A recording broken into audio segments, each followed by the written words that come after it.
Hello, so in this video I'm going to give you some nice simple but quite effective tips on how to photograph a city. And this video is sponsored by Hasselblad because they sent me an X2D II camera with a 35 to 100mm lens, which is quite frankly brilliant, and I'll be using it for all the shots in this video. But we'll talk more about the camera towards the end of the video because I've had a slightly cheeky idea for a project. It's based on the city of Bath, which is where I live.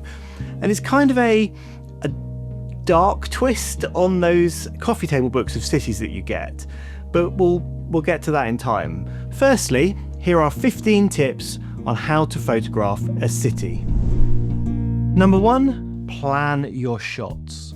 So I was wandering around, scouting for locations, and I took this shot of Bath's iconic Pulteney Bridge. It's a beautiful piece of architecture, but the shot itself is a bit meh. It's just, it's fine. But the lighting is dull and the water looks dull and there's all these people up here.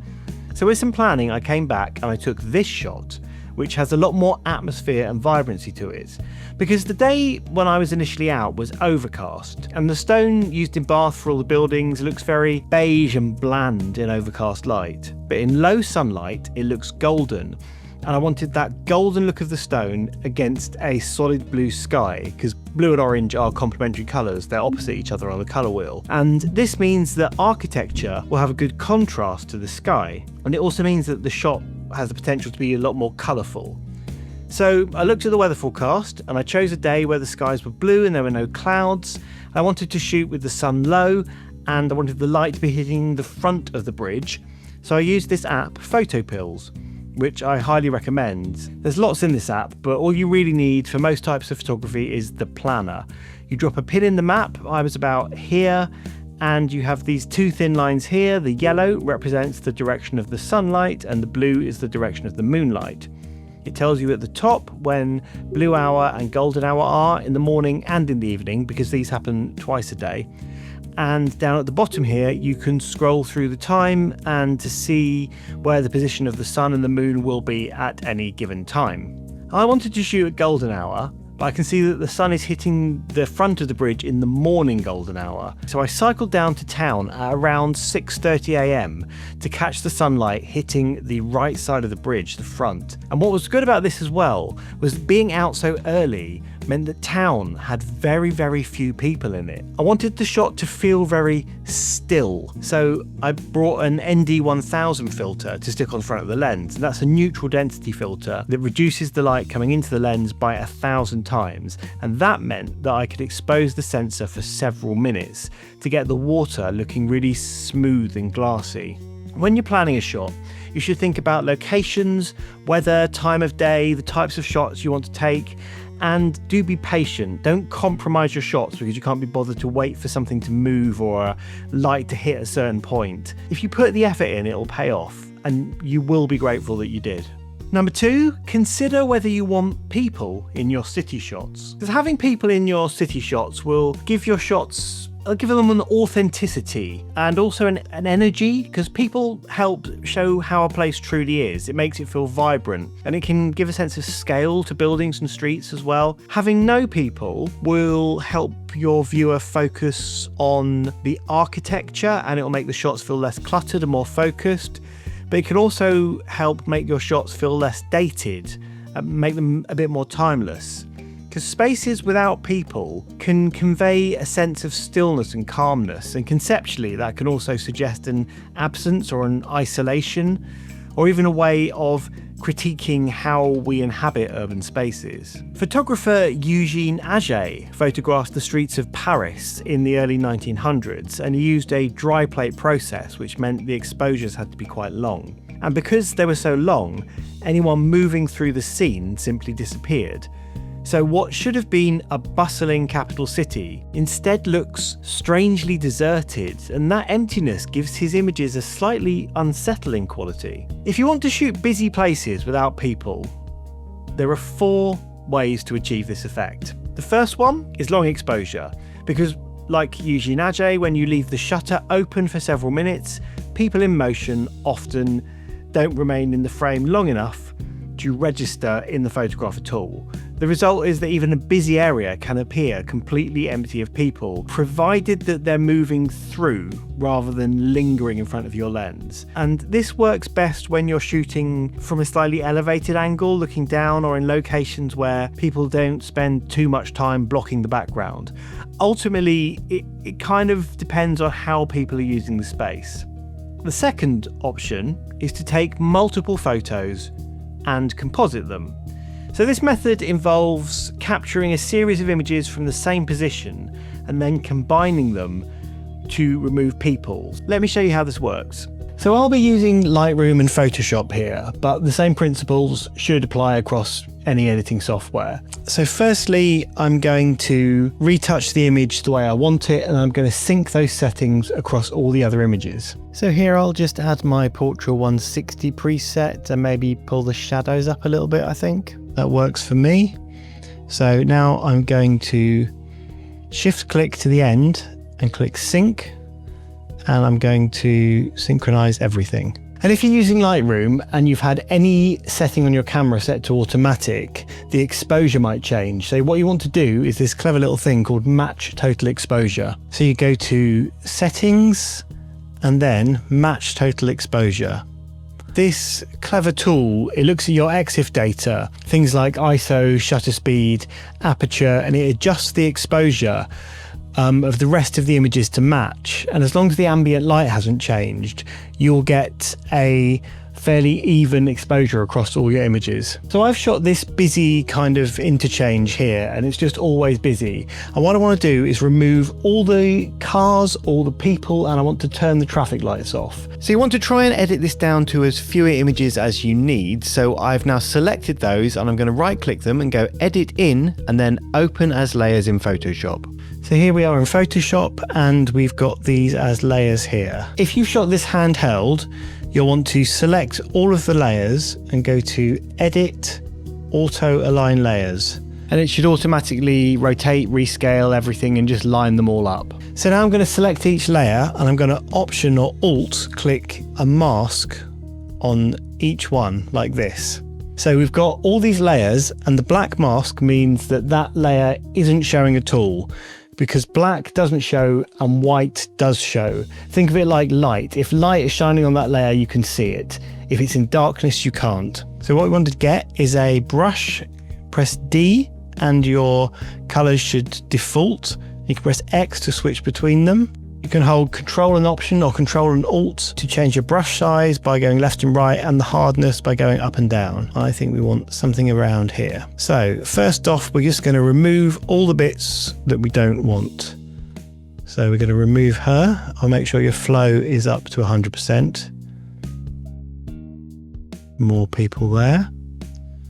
So I'm going to go to the next layer up.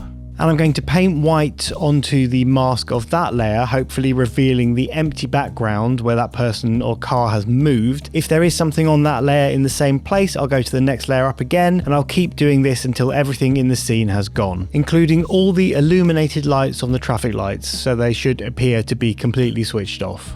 And there we go. We have an image without any people or cars in it. The third method is Photoshop cloning. So this is the weakest method of removing people, and ideally you'll want to rely on this as little as possible. If you do have to turn to Photoshop tools, the cloning and healing brushes work the best. So AI can be tempting, but at the moment it doesn't do a great job, because it's got no idea actually what's behind someone, so it just makes something up. And it often doesn't match the grain and the resolution of the photo properly. That said, it is there if you need it, and if you've already done most of the work with the other methods and there are just a couple of stray bits left in the frame, cloning and AI can really be a lifesaver. But the fourth method, the final method in this list, is by far the best, and it produces flawless results. Okay, number 4, get up early. That's it. Simple. Even in the busiest cities, you'll find the streets almost empty at around 5:30 AM. A few people, sure, but nothing you can't work around. If you can nail it in camera, it always looks better than trying to fix it afterwards. Number 3, it's all about light. So You've already seen how the photo of Pulteney Bridge completely changes depending on the light. And to show you just how much difference it makes, here are 4 shots I took of this old pump station, all at different times of the day, all in different conditions. So this first one was taken in mid-afternoon sun. The light's harsh, it's direct, and it creates these sort of bright, blown out highlights and very deep shadows. This second image was taken in the early morning. It's under overcast skies, and the clouds here act like a giant softbox, so you get this very flat, even light. It's not always the most exciting choice for cityscapes. The third one, this was taken during golden hour, that time just after sunrise or just before sunset. The sun's low in the sky and you get that warm, soft light and these beautifully long shadows. This one was around 7 PM. The sun was setting behind the building, but what I hadn't planned for was that I had a big glass building opposite and the sunlight was bouncing off and creating these patterns on the old stonework. It had this lovely reflected glow. And it's a good reminder that no matter how much you plan, there are always these little serendipitous moments that you can take advantage of. And finally, this last one, this is taken at blue hour. Despite the name, it only lasts for about 15 minutes. It's blue 15 minutes. It's a brief window after the sun has set where the streetlights come on, but the sky still has colour in it. It's not yet black. And so you get this deep, rich sort of blue or purple in the sky, and it makes very atmospheric, but still quite vibrant city photos. It's worth coming back to get the best light for a situation where you can. It's that little extra push that makes your shots stand out from the crowd. So I framed up this shot of Bath Abbey through this archway here, a sort of a frame in a frame thing, and it's fine, but the weather was overcast. So I came back at golden hour and the scene was in shadow except for the top of the Abbey, which was just being hit by the sun, and I think that makes for just a slightly nicer shot. Number 4, compress perspectives with longer focal lengths.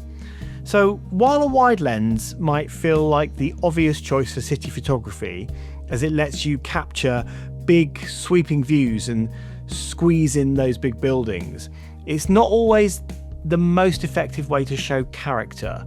Longer focal lengths can do something really interesting.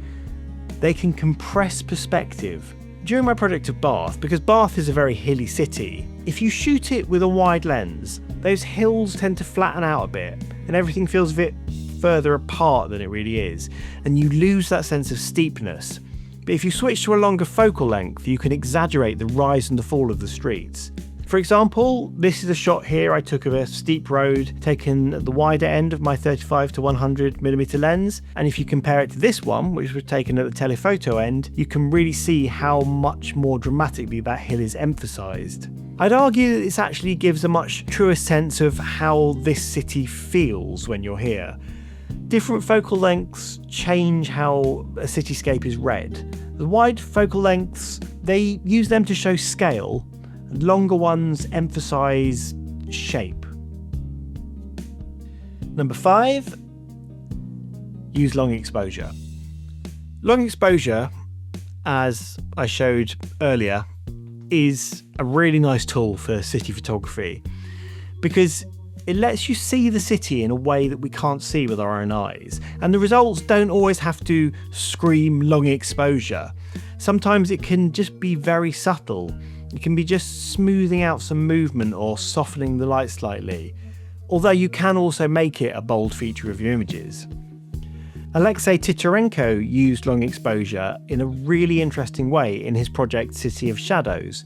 He photographed all these crowds of commuters on his Hasselblad, turning them into a ghostly river of blurred figures. And in capturing this strange, ethereal movement, he really conveys what I imagine to be the mood of the time, this dark sense of anonymity and despair, because it was all shot during the collapse of the Soviet Union. And on a more practical level, you can use long exposure to bring energy to your photos with light trails from cars. You can smooth out rivers and canals and fountains, or you can remove people like I've spoken about earlier. It lets you have creative control over time. It lets you decide whether the city feels fast and alive or calm or haunting or surreal. Because sometimes city photography is about capturing the feeling of a place as much as showing how it looks. Number 6. Layer your images. This one's pretty basic, pretty cliched, but it's cliched because it works. Layer your photos with foreground and background elements. Use leading lines. Leading lines are one of the simplest and most effective compositional techniques. They just naturally guide the viewer's eye into the frame and towards your subject. Take this old pump station for example. From where I'm standing, the cobbled road does lead up to it and that works fine, but if I shift just a metre to the right, this curve of the pavement creates a much stronger line that sweeps the viewer straight into the shot and towards the building. Shooting through things is another great way to add depth to your photos, using a frame within a frame like an archway, mirrors, tree branches, gaps between elements in the landscape. This can help draw attention to your subject whilst also giving the image a stronger sense of space. Number 7, composite different elements. When you're putting a lot of care into a shot, don't be afraid to mix multiple exposures together. I've already touched on this with removing people, but it's just as useful in other situations. For example, if you're using long exposures, you might love the smooth, glassy look of water, but if the breeze is just slightly moving the trees, they can turn into a bit of a blurry mess. And in that case, you can combine a long exposure of the water with a sharp, faster exposure of the trees to get the best of both worlds. Number 8, still on compositing, composite panoramas. You can use multiple shots to capture a wider field of view, which is perfect for panoramas. For example, this shot is a street in Bath called the Circus. It's a complete circle of Georgian houses, but my 35 to 100mm lens wasn't quite wide enough to fit it all in one frame. So instead I took 8 overlapping shots and I stitched them together in Lightroom. This process is really very simple. You just select all the images, you right click, go to Photo Merge, Panorama, and Lightroom will preview it. You can tweak the settings until you're happy and then click Merge, and it will create a brand new RAW file that you can edit as normal. One bonus of doing this is amazing resolution, because instead of being limited by a single frame, you're effectively building a super high-res image in different pieces. So using my 100 megapixel Hasselblad X2D II, all these shots stitched together gave me something closer to an 800 megapixel image, which is frankly ridiculous. It's also brilliant if you want to make massive prints. Number 9, remove distractions. One of the core principles of photography is to minimize anything that pulls attention away from the main subject of your image. Things like chewing gum on the pavement, graffiti, litter, brightly colored signs, even like a bin in the corner of the frame. All these things can compete with your main subject and it can weaken your image. And the best time to deal with these things is in camera. You can change your position, reframe your shot. You can move yourself so things are hidden behind foreground elements. If it's something small and movable, you can actually just go in and shift it out of the way. Sometimes, of course, there are things that you just can't avoid. You can always tidy them up in post-production if you have to. And sometimes you just need to do a bit of thinking, because I was trying to take this shot of Bath's Royal Crescent, but it was always packed with these parked cars, which kind of ruins it a bit.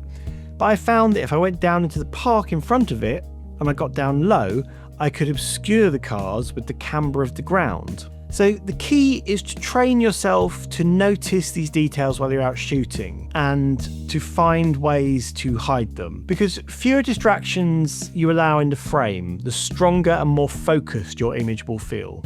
Number 10, go abstract. So you don't need to go fully abstract.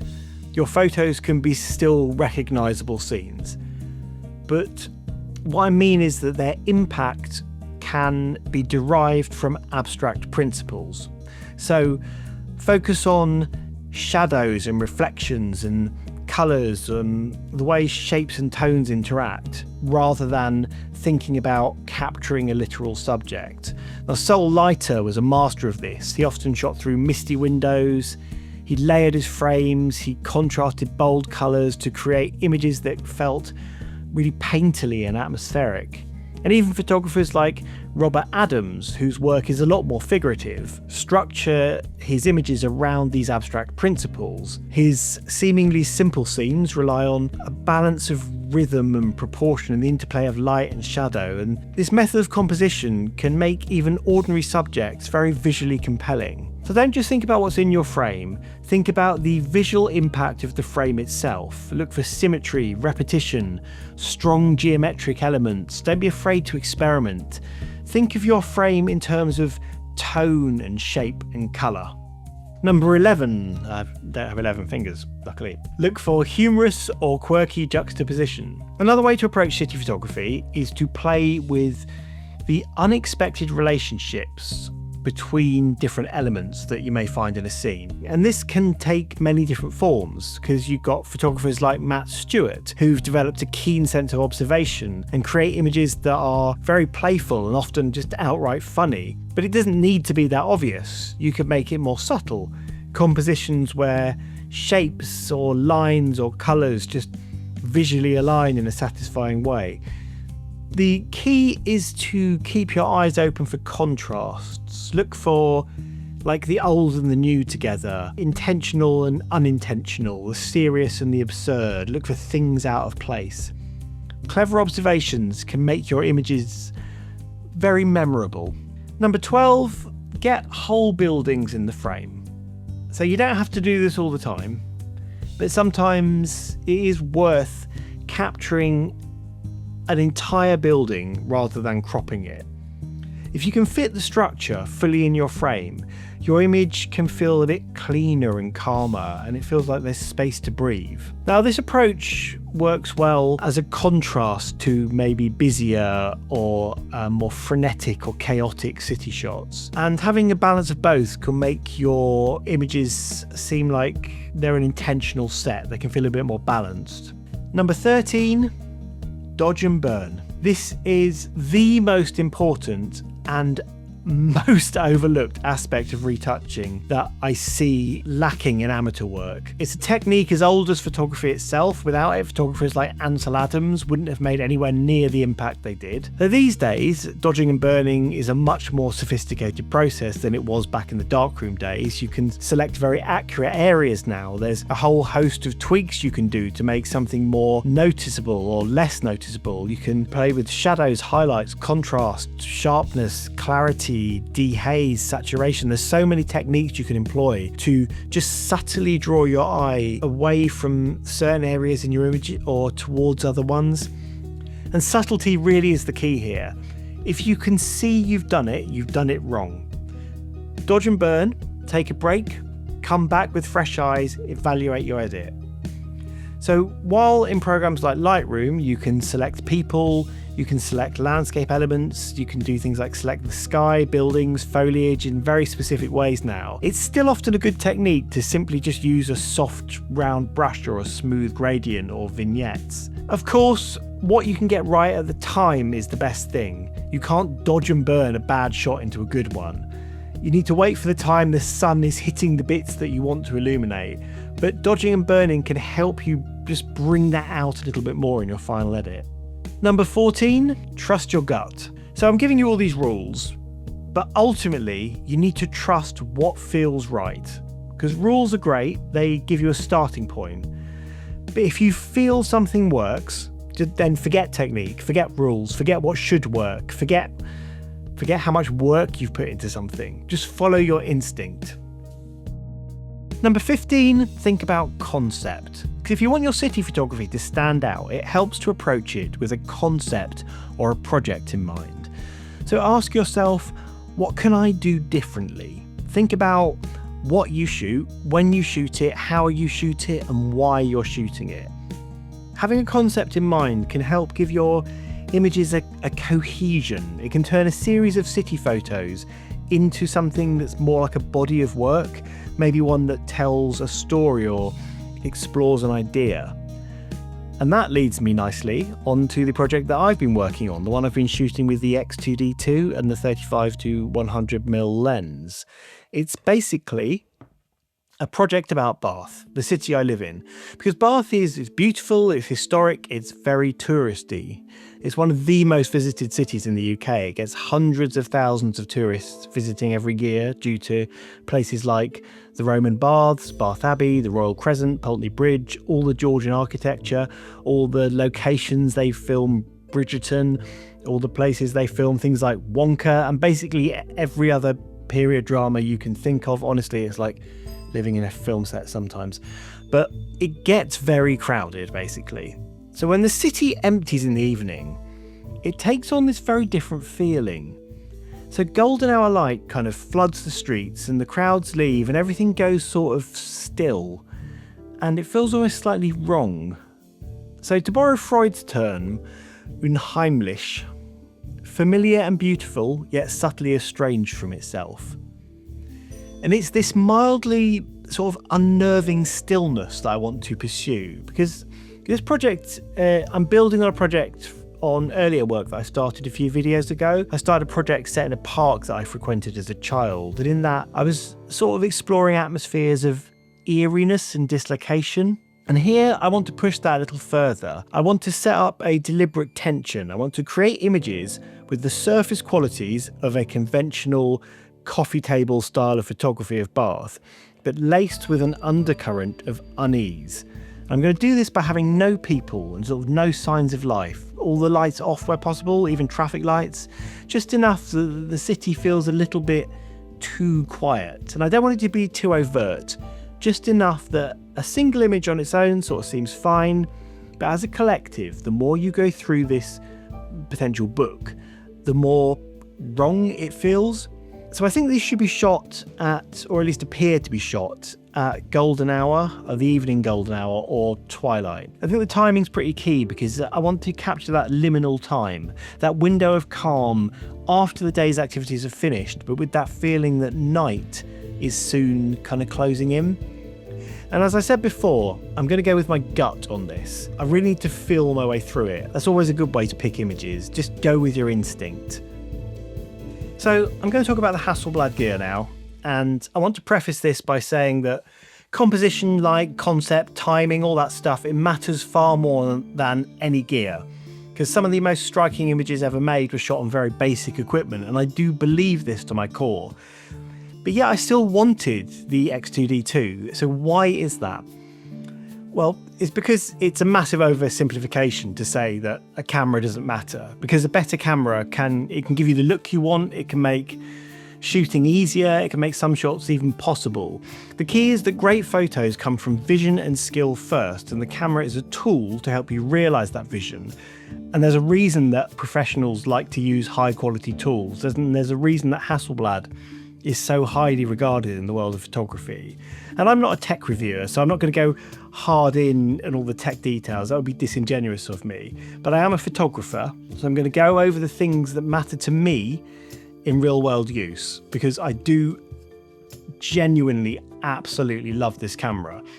And primarily, top of the list, image quality. Hasselblad's processing, Hasselblad's glass, the look just blows me away. It looks so medium format, and it's not about depth of field or anything like that. It's about this optical clarity that only a large sensor can give you. And of course, with a 100 megapixel image size, you can crop into your images loads and no one would know. So that's been actually quite useful when I've needed a longer lens. I wouldn't normally be bothered about stuff like IBIS and all that, but it's so good on this that you can do long exposures handheld. So this one was a 3-second exposure. This one was a 6-second exposure, and believe it or not, there were actually people walking through the tunnel here. This just opens up so much opportunity when out shooting. You can get shots that you could previously only get with a tripod, but just shooting handheld. It has 1 terabyte of internal storage as well as the CF Express Type B card slot, so I've got mine set to backup. I want to use this to shoot professionally, and you need to be backing up your photos if you're shooting professionally. On the physical side of things, the user interface is just lovely. It's such a joy to use. It's so nicely designed. The screen is just huge and bright and lovely, and the addition of a joystick really helps. It's got more customizable buttons than before. The front wheel's clickable. Basically, Everything's been very carefully thought through ergonomically. Every improvement works in a real-world practical sense.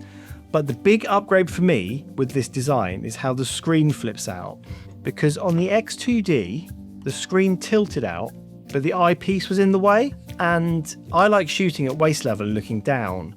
And that wasn't really practical with that one, but with the X2D II, the screen comes right out and goes completely horizontal. And also you can tilt it down, so you can hold the camera up high and look down if you're shooting in a crowd or over a wall or something. The autofocus is a big step up from the X2D. It's not on the level of a Sony or Canon full frame latest camera, but that would be a very unfair comparison because this is a medium format, and for medium format, the continuous autofocus with eye and object tracking working this well is unprecedented. But what this means in practice is that I would now be happy to use this on a demanding job like a wedding or something. With the X2D, I would have been hesitant, but with the X2D II, I would be confident I would be able to keep up with moving subjects.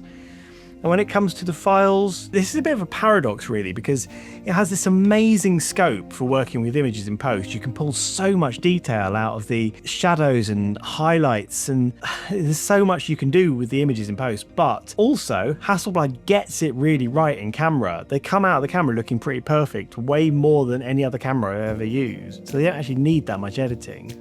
And with regards to the 35 to 100mm zoom lens, I'm not typically a zoom shooter, I'm a prime lens shooter. I've always been happier with primes. I don't know whether it's the way primes make me think or whether it's actually that they're better lenses.